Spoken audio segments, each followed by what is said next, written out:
I'd like to share some of my personal thoughts concerning what is commonly called the rapture of the church.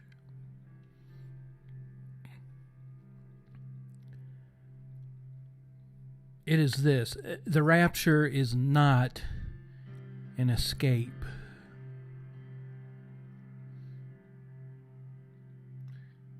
It is not an escape from tribulation, but it is this man's belief. It is the precursor to the tribulation. The catching away of the saints is what is going to usher in the Great Tribulation.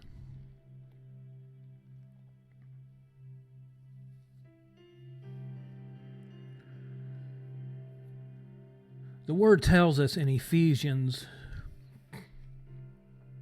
chapter 1 that in the culmination of time, in the maturity of time, that God is going to bring together all things, both in heaven and on earth, together in Christ.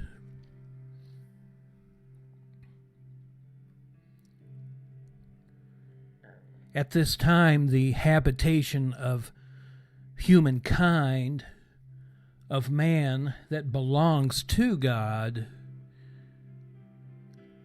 will take possession of an entirely new, if I can use the word, habitation.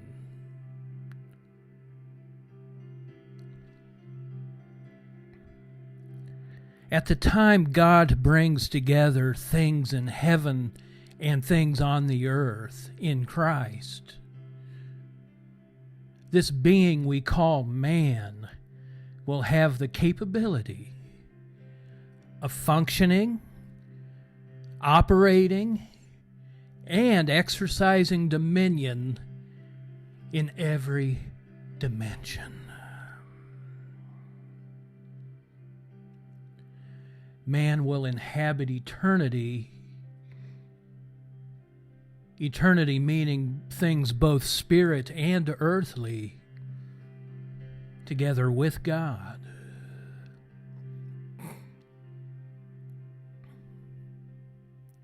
That's what the rapture is. The rapture is when man, who is, if he's on the earth, he's a unidimensional being. He's tied to the earth in this physical body. Or the men and women who are in heaven, whose spirits are in heaven, they are not multidimensional either. They are limited to the heaven realm only. They cannot operate in this earth realm legally. But when the Father brings things both in heaven and earth together as one, then man will be able to function and operate quite beautifully both in heaven and on earth. He'll be multidimensional.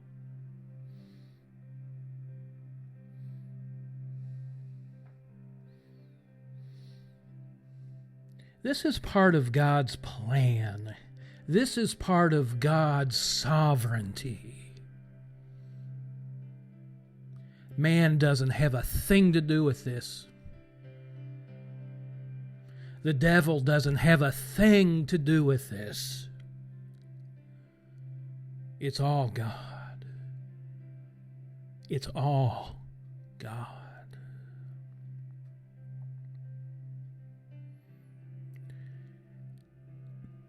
I think I'll look, well, I won't look it up, but you read in Acts 17 that God has reserved the right for himself only to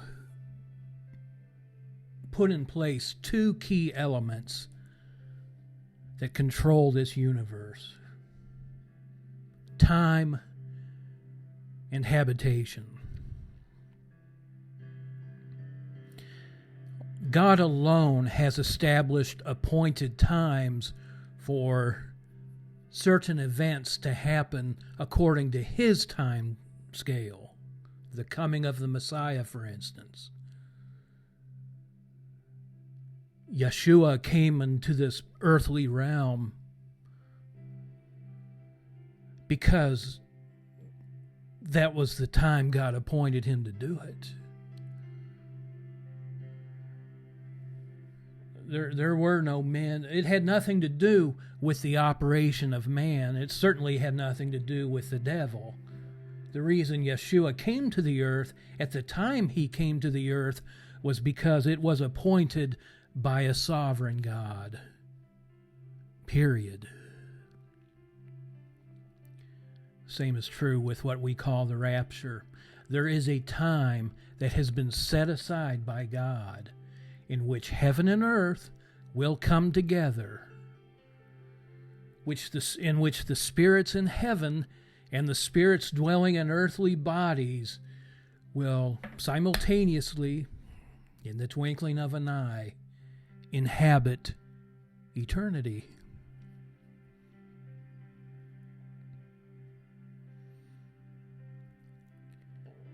And I am so glad when this happens. I'm so glad that at the time this happens, we won't be celebrating here in this earth realm. We will be celebrating this incredible event in the heavenlies, while the earth literally falls apart.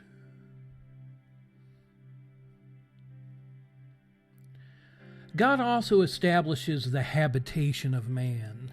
He establishes what dimension, not only man, but angels. He establishes, and He alone establishes, the dimensions that beings operate in.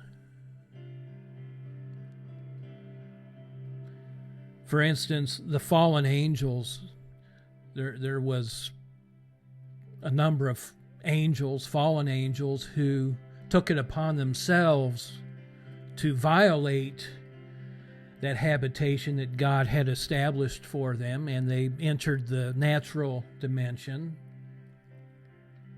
They had relations with human women. You can read about it in Genesis 6. And because they violated this habitation that was established by God, they were put in chains and are held there for the judgment.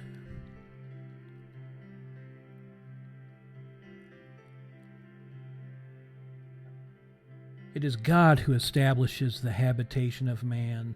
When Adam and Eve sinned and fell, what did they fall from? Well, they fell from their original habitation. They lived in eternity before they fell. They inhabited both the spirit realms and the earthly realms. And when they sinned, God cast them out of that realm, out of that dimension, and they were stuck in this physical realm. They saw that they were naked.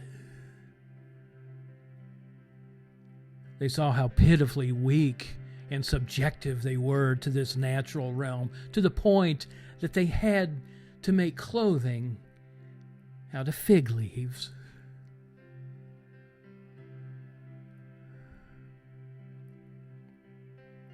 The rapture is not an escape. The rapture is the glorious God of heaven and earth bringing all things together in His glorious Son. And we should all be so thankful that He counted us worthy to be a part of this.